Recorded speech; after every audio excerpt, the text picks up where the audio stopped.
مصر حضارة وعلم وفن وشعب أصيل.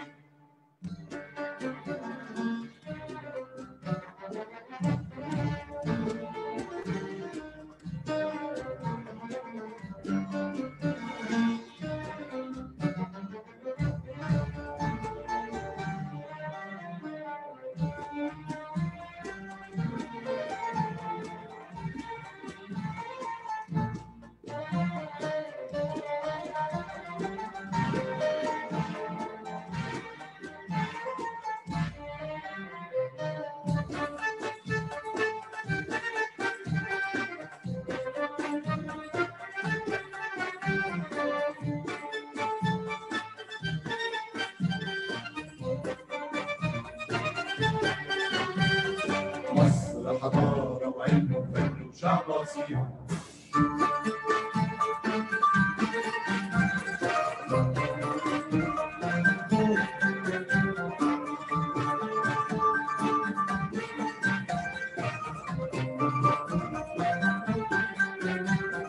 مصر مصر مصر يا أطهر علم حضارة وفن وشعب أصيل.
مصري مصري مصري يا أطول قلب عندينا عندينا مصري مصري مصري يا أطول قلب عندينا عندينا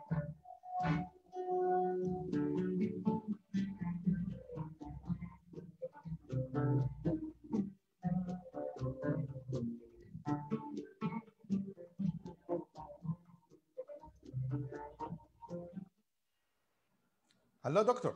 You hear me? I don't hear. I don't hear you. I don't hear you. Now? Yeah? Very good. Okay, good evening. Okay, well, we can start, but let me introduce you. I do my live video on our pages on Facebook.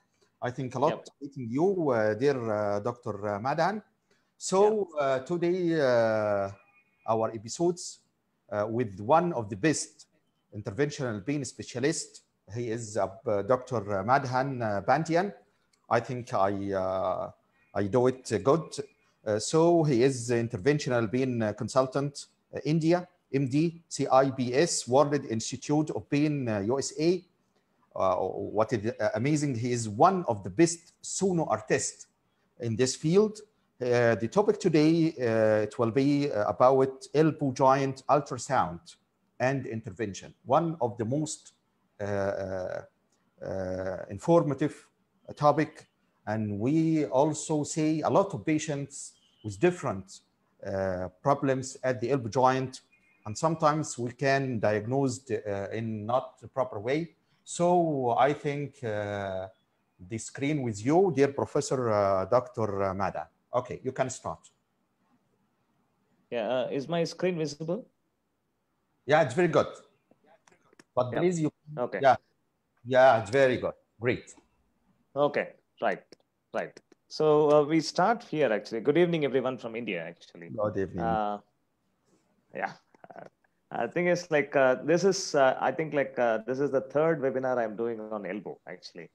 Uh, Most importantly, what I have realized here when I do this third webinar, it is one of the most neglected. Particularly, it's one of the complex joints, one of the most neglected by all the sonologists.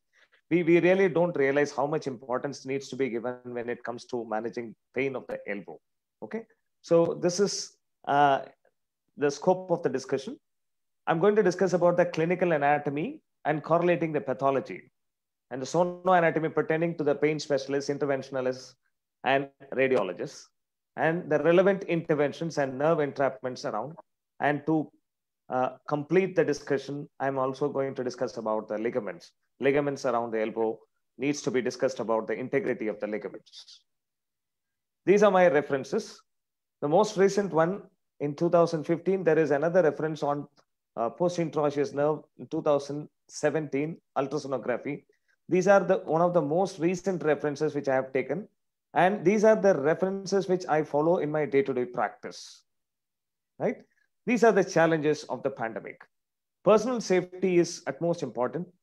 Equipment safety, usage of steroids, particularly usage of steroids assumes importance. When you're actually going to give all these drugs guided by ultrasonography, I think the dosage can be reduced just in case to actually it should not compromise the safety of the patient.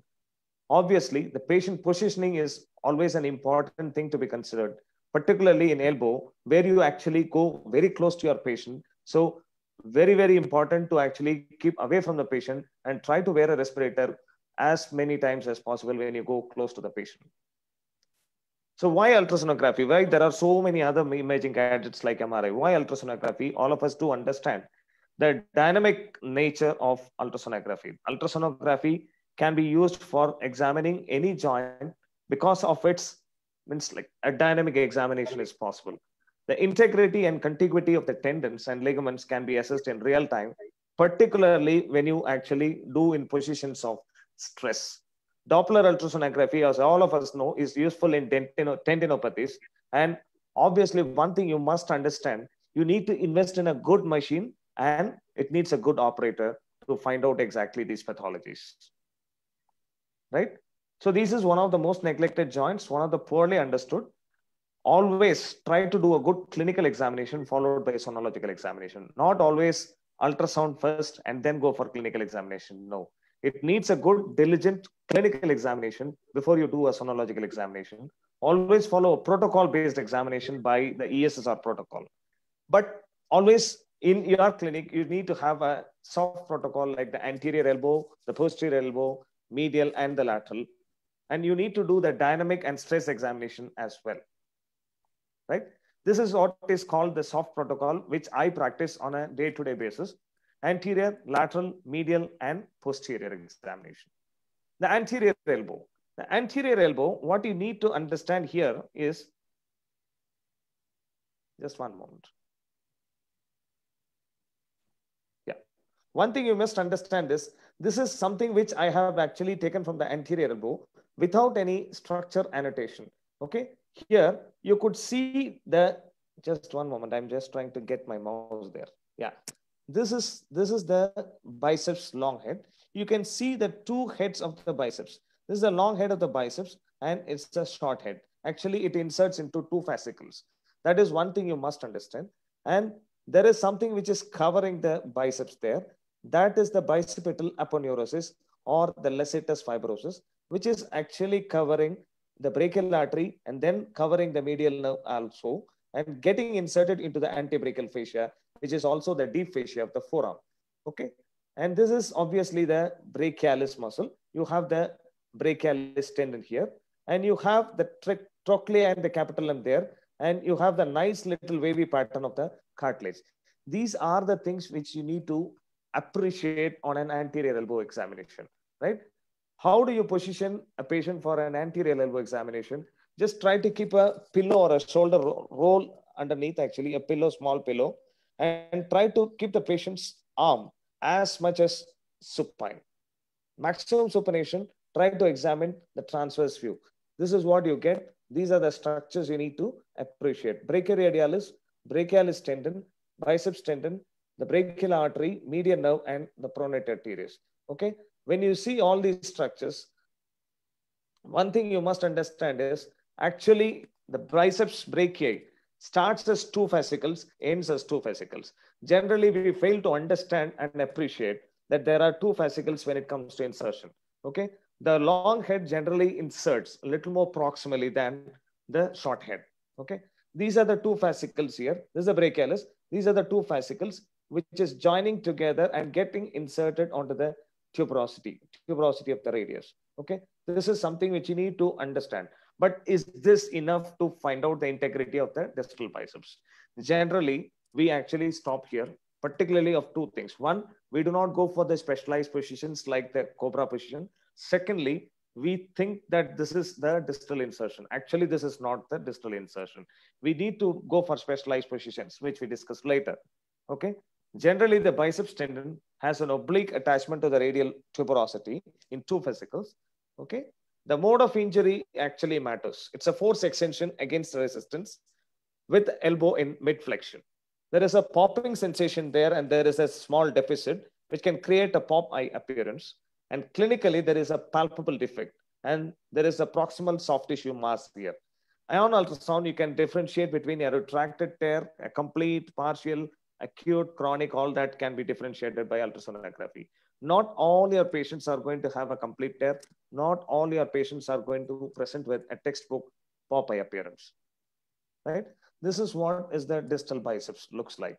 Three ways to examine. One is your transverse examination, which I had discussed early. Secondly, there are other ways to examine here. The long axis of the tendon can be examined best by your oblique anteromedial view, which again we discussed earlier. There are a couple more views to be discussed. One is the lateral approach, coronal plane along the lateral aspect of the radius. This is what you need to examine. And secondly, the transverse approach in a cobra position. Okay. Two things we need to discuss here. One, the anteromedial view, which gives the best view here. These two images actually I have put up as a comparison. This is also an oblique anteromedial view. The difference here is here we don't see the brachial artery as we see here. The brachial artery actually gives you a good window to visualize the biceps tendon, whereas here you don't get the brachial artery, so you don't get a good window to visualize the biceps. So this is something which you need to understand and differentiate. This is the lateral approach here. On the radial side, you'd see the lateral approach with the probe in the coronal position. Okay, right? And how do you describe the integrity of the tendon? Okay, try to do this flexion and supination. Look for the integrity of the tendon. This is the tendon there, long head of the biceps. You see the supinator there. Deep to the supinator, you see the long head of the biceps. Still, this is not the actual insertion into the radial tuberosity. So what exactly is the radial tuberosity insertion? In cobra position, patient's forearm in the cobra position, which actually gives you the exact tendon insertion onto the radial tuberosity. This is what is the actual missing link in biceps tendon examination in all of our office procedures. We stop with only the oblique anteromedial view. We need to go for a transverse view with the patient's forearm in the resting position, a transverse view on the radial side with the forearm on the cobra position. So these two things have to be examined. What all you need to see in biceps? Enthesopathy, biceps insertion, if there is an integrity or any means like a breach of the lacetus fibrosus, or if there is anything which actually gives you about the pronator teres, all that needs to be diligently examined before you actually conclude it is only a biceps pathology. So what are the types of tears? A complete, a partial tear, where in a complete tear, you can actually see there is a retraction of the tendons, particularly if it is chronic.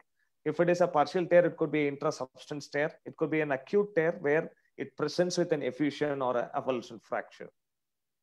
So what is lacetus fibrosis? This is lacetus fibrosis for you. Okay. This is the brachialis tendon. And this is a forgotten entity. This is what I wanted to insist and emphasize on. The basilic vein actually stays outside the bicipital aponeurosis. This is the bicipital aponeurosis running along above the biceps, and the two heads of the biceps could be appreciated there. And it runs over the artery. That's the brachial artery for you. and then the median nerve, all which is encompassed in the underneath the Lacetus fibrosus. So any breach in the Lacetus fibrosus means two things. One, it could be a long head of biceps tear. Secondly, it can actually present with something like the median nerve injury. So median nerve injury or median nerve dysfunction needs to be ruled out if the patient actually has a Lacetus fibrosus breach on ultrasonography.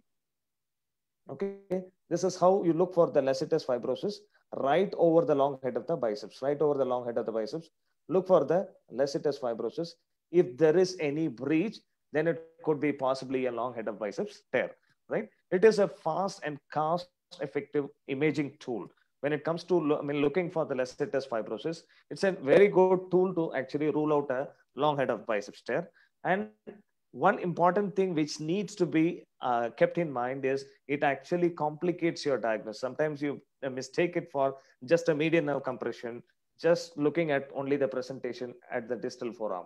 Not essentially so. It could be just a long head of biceps tear along with a median nerve compression by the Lacetus fibrosus tear. So what is it actually about brachialis? It actually doesn't give not much of pathologies there. It could be small partial tears if at all. And it actually blends into two heads at the insertion on the coronoid process of the ulna. There is something called the bicipital radial bursa. This is something which is such a big bursa, around 3 to 4 centimeters bursa. It is actually, it can be seen when the patient's forearm is put in full supination. It actually is below the biceps brachiae tendon onto the radius actually. So it could be because of a microtrauma, rheumatoid arthritis, or DBT tears, but not necessarily found in a lot of patients with biceps injury. So it's one of the rarest bicipital radial bursitis. It's one of the rarest bursitis in the body. Anterior joint recess, it is used for injections into the elbow joint. As such, one thing you must understand is this is the humeral capitulum. You can see there is an anterior joint recess there. There is a fat pad. Under the fat pad, you have the anterior joint recess. And when you have an effusion, this is how it looks like. The brachialis gets lifted up. You can see there is an effusion. That's called the fat pad sign, elevation of the fat pad. It actually gets lifted up. That's the fat pad sign. And always examine the cartilage only on the transverse axis, not on the long axis. What are the causes of joint effusion? It could be an overuse in syndrome. It could be osteoarthritis, rheumatoid arthritis, infection, gout, or trauma, right? So these are the key points in examining the anterior elbow. The distal biceps tendon, the Lacetus fibrosus integrity, bicipitoradial bursa, the median nerve, associated median nerve injury should be ruled out, an effusion, and always rule out a brachialis intrasubstance tears. So we move on to the lateral elbow pathology. By far the commonest, all of us do understand. The commonest pathology in our clinic setup is a lateral epicondylitis.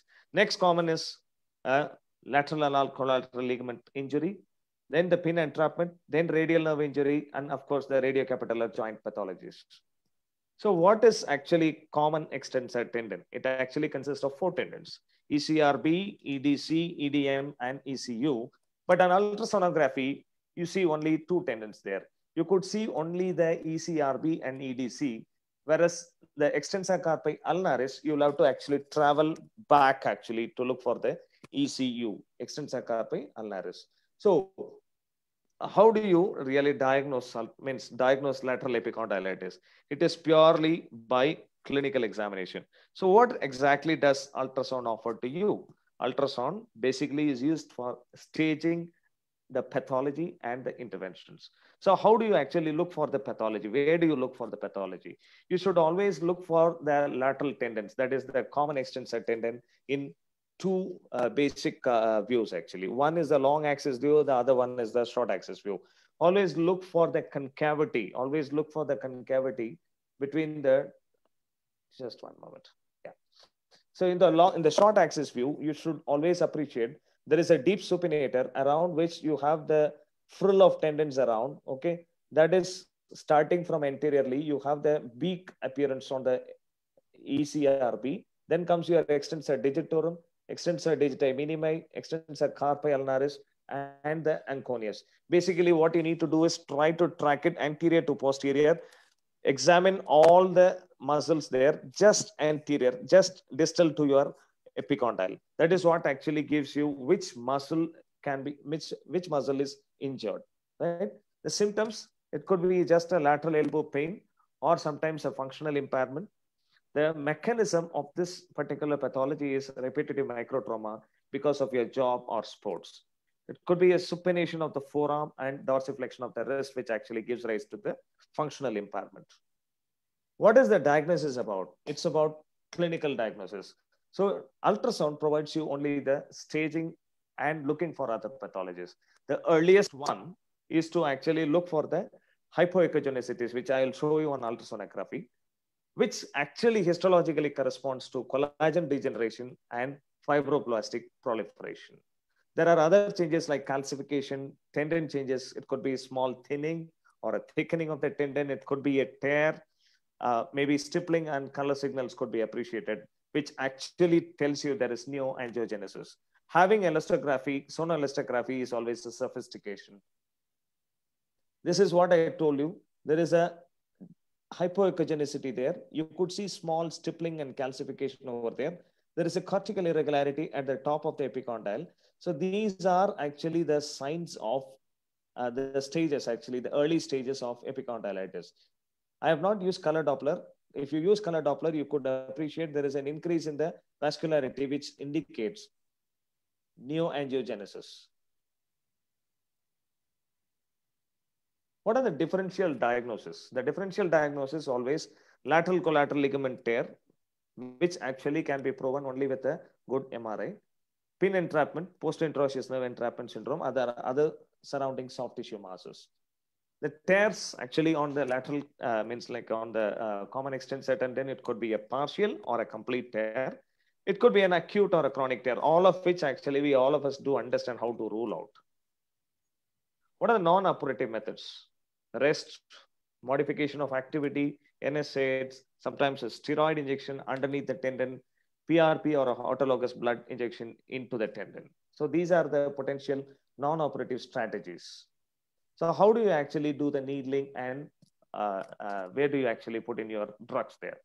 Okay, look for the specific areas actually you need to concentrate on this. This is the epicondyle there. You can see there is a hypoechogenicity in the concavity. This is the concavity where you get the insertion of the common extensor tendon.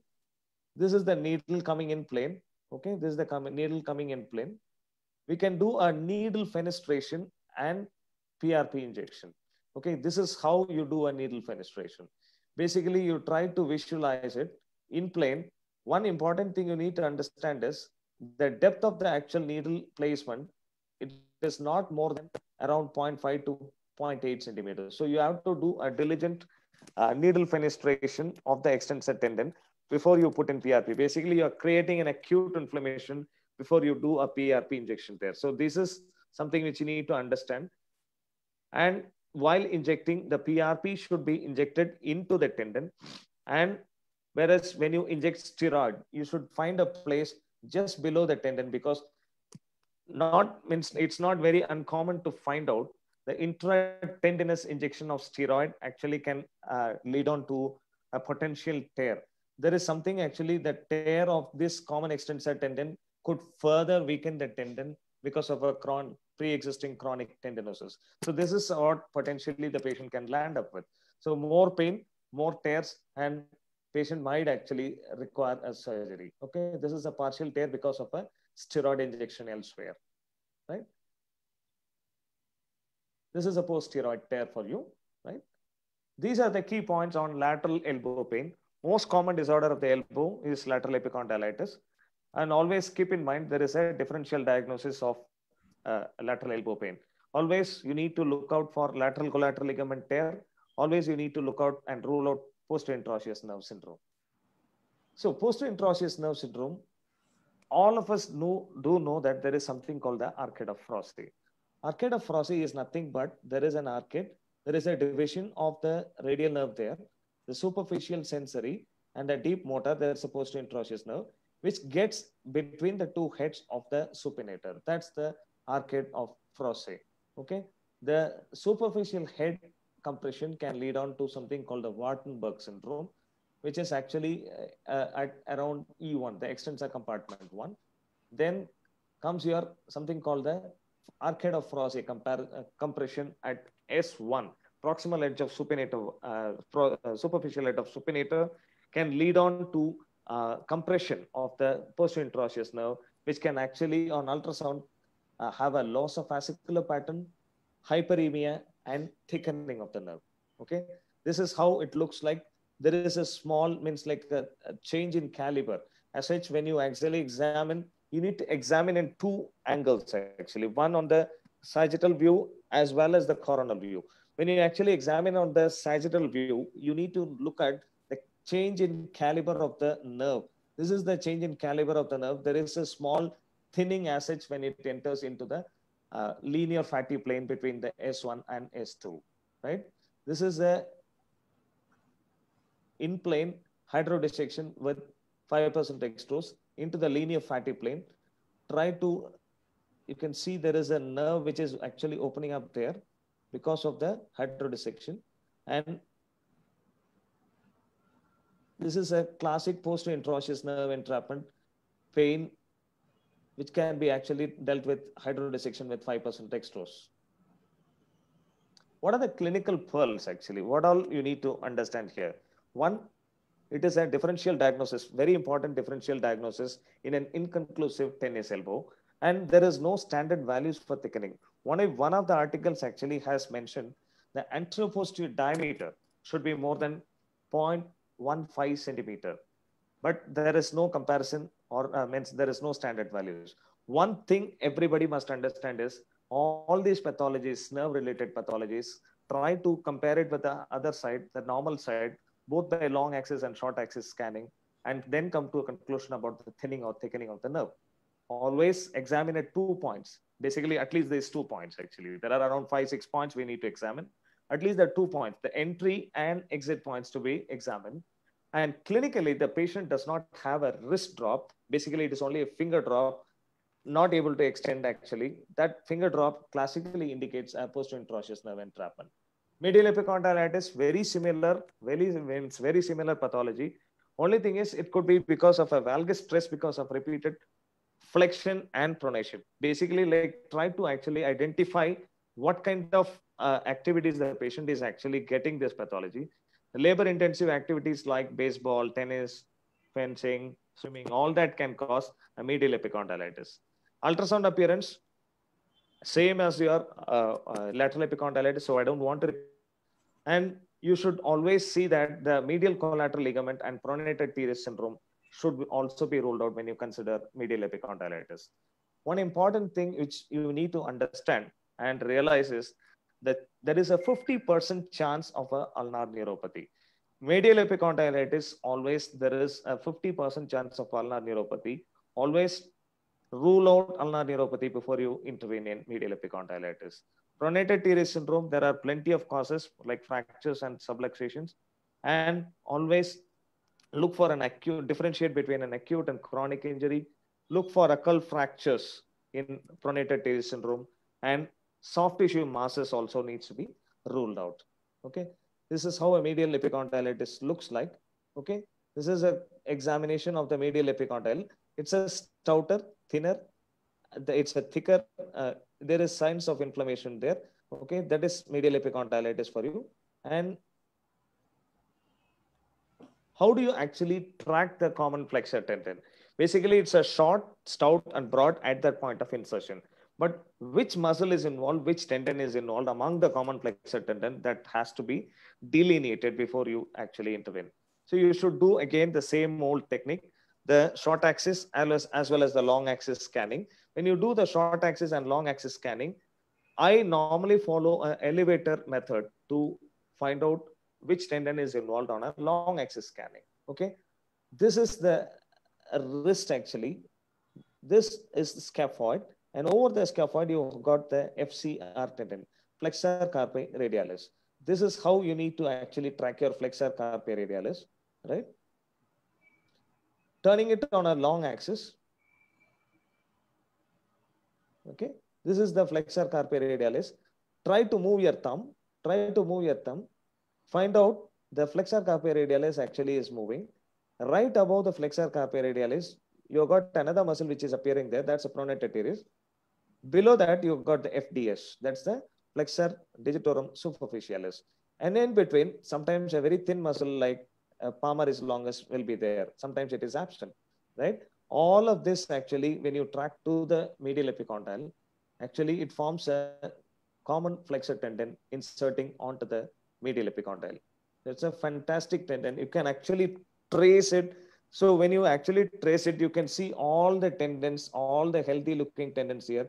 When you trace it, you have the right kind of, what to say, like you can find out which tendon is involved, and you can put the intervention into that tendon, rather than actually saying it as a common flexor tendon injury, right? This is something, the transverse examination, long axis. This is the short axis examination. All the muscles here around which, okay, you can see this is the FCU in the anconeus, okay. You can see the pronator teres, all the muscles actually around the epicondyle.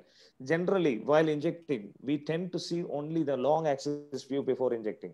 But before injecting, you need to have the right kind of diagnosis, working diagnosis before you inject.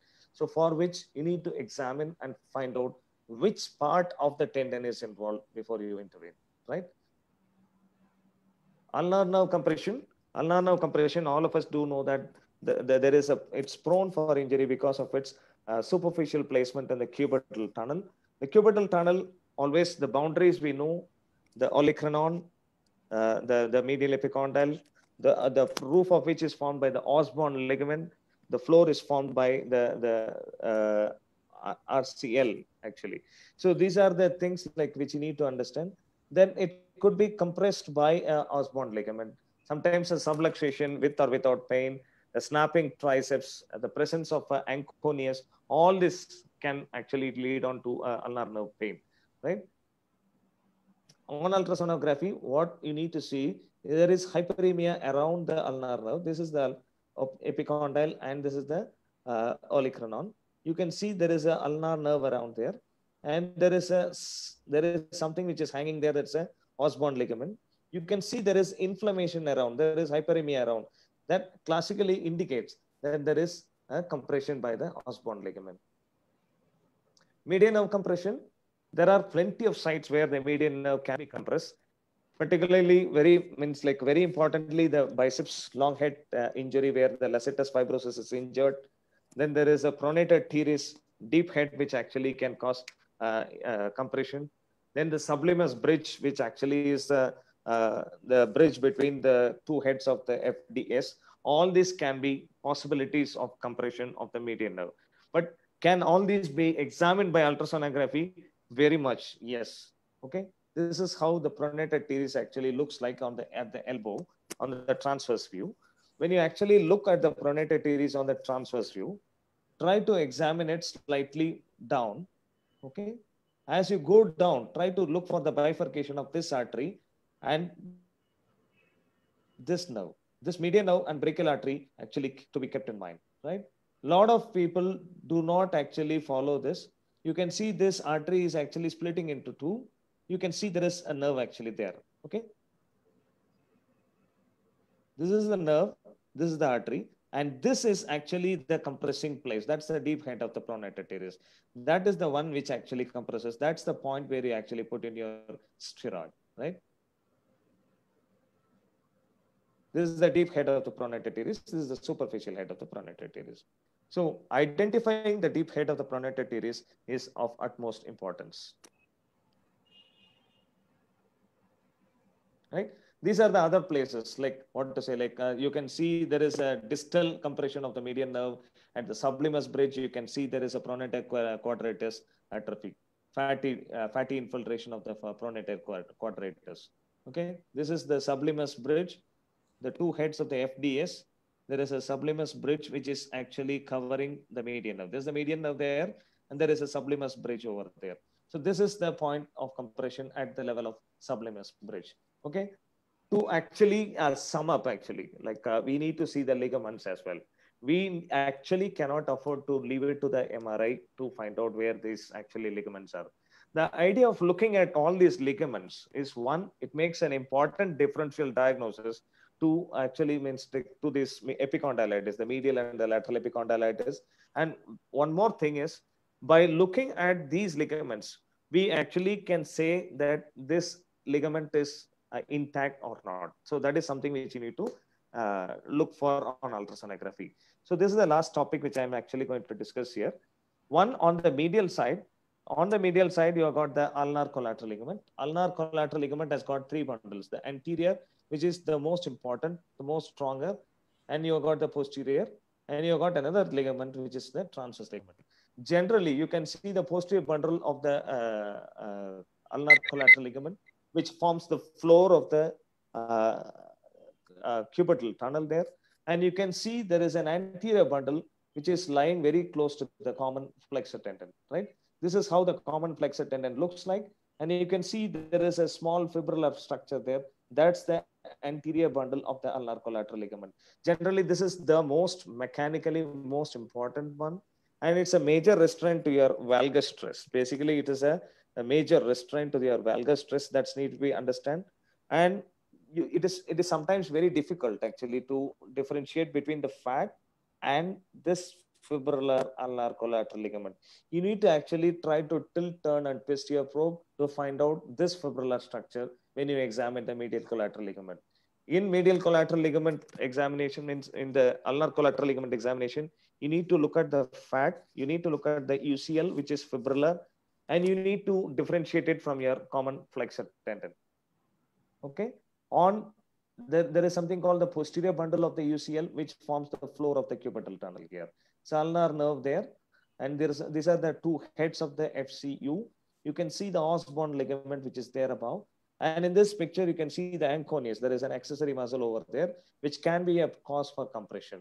So these are the things which you need to be examining. Particularly when you examine, it takes a lot of time, but this time means value to your patient and examination. Okay. Then the lateral collateral ligament, the radial collateral ligament rather, you can see there is a fibrillar structure there. That's a RCL, radial collateral ligament. Generally, what I have observed is there is a plenty of coincidence of RCL tears when a lot of patients who have actually got a lateral epicondylitis. I just look for the literature, not very much seen in the literature, but last means like around 10-15 patients, I'm seeing around 80-90% of these patients do have a lateral collateral ligament tear as well. So something needs to be clear and seen actually. Then the RCL tear, this is another patient who actually had a complete tear. This is a complete tear of the RCL. Whereas this patient actually, the common extensor tendon actually was looking very normal. On ultrasonography, perfectly placed common extensor tendon, there is no tear, there is no sign of common extensor lateral epicondylitis. So this is something which was interesting. So I had actually treated this patient only with the PRP into the RCL tear. One thing you must understand is it is again very difficult to differentiate. This small little anisotropy, small little hyperechoic line above this ligament is of utmost importance to find out delineate the radial collateral ligament. Okay. Then comes the ulnar collateral annular ligament, which can be seen by a cobra position, like your a long head of biceps insertion. Ulnar side probe you have to, and with a cobra position, you can see the annular ligament. And then again with a slightly flipping probe a little anteriorly, you can see the lateral ulnar collateral ligament, which a lot of blood vessels around there. You can see the ligament there. You can see the blood vessels on the ligament. That clearly indicates it's a lateral ulnar collateral ligament. So these are the things which you need to actually see. You should see the ligaments on the medial side, ulnar collateral ligament, the two bands, rather it's three bands. The third band, the transverse band of the UCL, you cannot see. And on lateral side, you should see the lateral ulnar collateral ligament. Again, not very, means like it's not fully seen. It's only part of the ligament seen. Annular ligament, again, it's a ligament which actually surrounds the radius. It has got an ulnar insertion. Only the ulnar insertion can be seen. And obviously, you can see the RCL also. Okay. The posterior elbow, all of us do know what are the structures around. The triceps, three heads of the triceps were there, right? Over the olecranon. You could see the olecranon races, the posterior fat pad again. Then there is a ulnar nerve. Okay. Right. This is a patient where there is a fracture. There is a fracture of the epicondyle there. You can see this is the transverse view where the brachialis gets lifted up. There is a hemarthrosis. And this hemarthrosis is seen on the posterior elbow examination also. You could see the fat pad sign. The fat pad actually has lifted up because of the hemarthrosis. There is a tear. You could see the partial tear of the tendon of triceps. Okay. This actually could be because of a complete or partial or an avulsive tear, could be because of a direct blow or a deceleration force applied to the arm, or a fall with an outstretched hand actually. Olecranon bursitis, again, it's a very, very superficial one because of an acute trauma or an infection. It could be a chronic or an acute bursitis. Sometimes it is not related to an infection also. The causes: rheumatoid arthritis, gout, crystal-induced arthritis also. Okay. Olecranon recess, one thing you must understand is, in olecranon recess, you could see loose bodies. So how many times you have seen loose bodies, I'm not very sure. The actual content, the liquid content which is there is around 1 to 3 ml, but it is only second to your knee joint to have the loose bodies. It's one of the commoner joints for loose bodies. Again, fat pad sign is seen, and effusion actually enhances the visualization of the joint. Okay. One thing you must understand is the diagnostic value of ultrasound actually should be explored before you actually conduct any intervention on any patient. Intervention is something, it is only for needling. Actually, ultrasound actually provides you the most important value it provides you is the diagnostic value. So please underline, the diagnostic value of ultrasound has to be carried out first, and then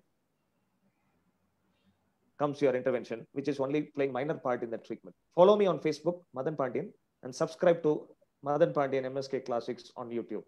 Thank you. Okay, dear Dr.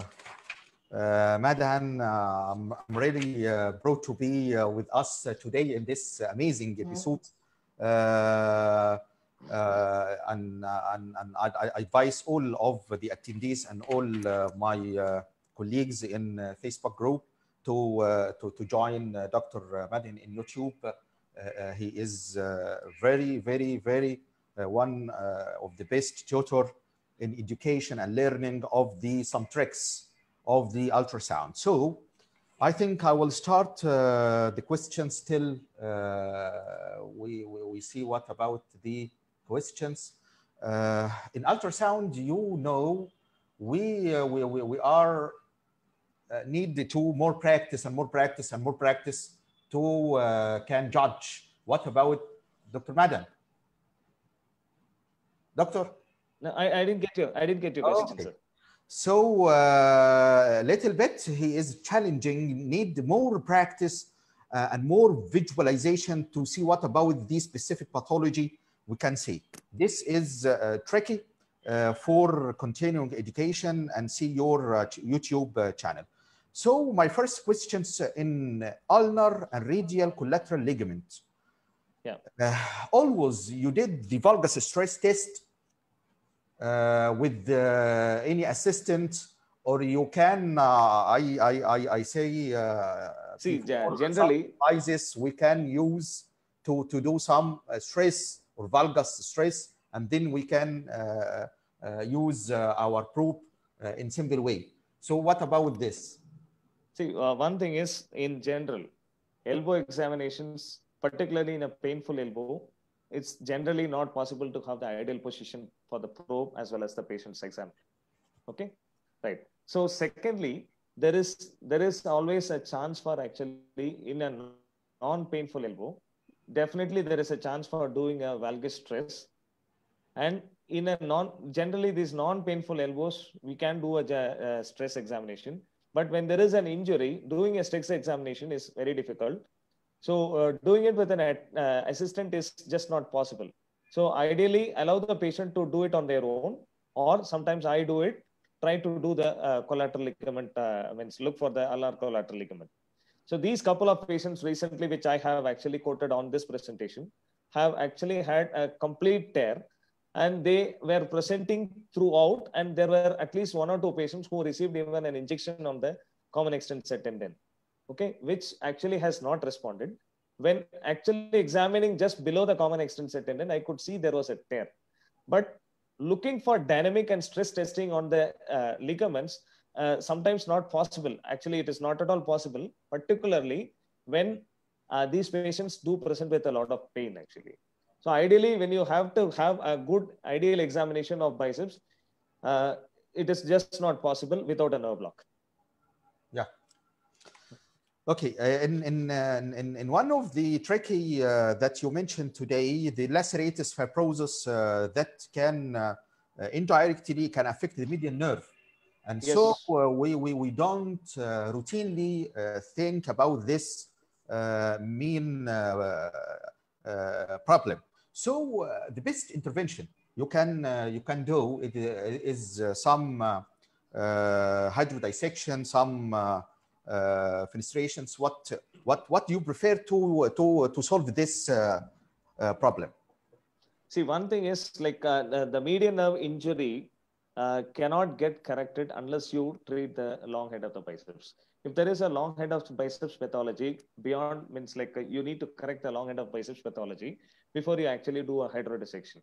But if there is, means like as much as I have seen, I have always referred these complete tear patients for a surgery. And if it is for all these intrasubstance tears or partial tears, I have always used PRP injections. But laceratus fibrosis causing median nerve injuries, I have not seen personally. That is from the literature which I have quoted here. Okay. My third question, I think the sublimb tubercle can do some entrapment of the ulnar nerve. Can you detect it by ultrasonography? Intervention by? The sublimb tubercle. If there is any enlargement of this tubercle, can do some entrapment of the ulnar nerve? Ulnar nerve entrapment at Osborn ligament, right? Yeah. Yeah, it means like it's always possible to actually to have a good needle decompression with a slightly bigger needle, 1 or 2 actually decompressions, and you can actually use hydrodissection with dextrose actually. Yeah, dextrose. I think Dr. Muhammad, he asked about if the ultrasound can be used as a golden standard for CTS, or still the electroneurography is the best for diagnosis for distal median entrapment. See, I will say like there are plenty of arguments about having sonology as our gold standard, but I will always say like nerve conduction study to be always taken before you intervene. Yeah. Okay. At the last of this episode, I want to thank you, dear Dr. Madan, for this amazing talk and this valuable time. So thank you again for your time. Hoping to share us again in Egypt and Middle East to take from your learning issues. Thank you again and goodbye. Thank you. Goodbye. Bye. Bye, Doctor. Bye. All of the attendee, I think we have in Tuesday one of the best talk in some issues about the low back pain and some myths in treating and selection. What about the problems and rehab strategy? Please join us. See you in Tuesday and goodbye.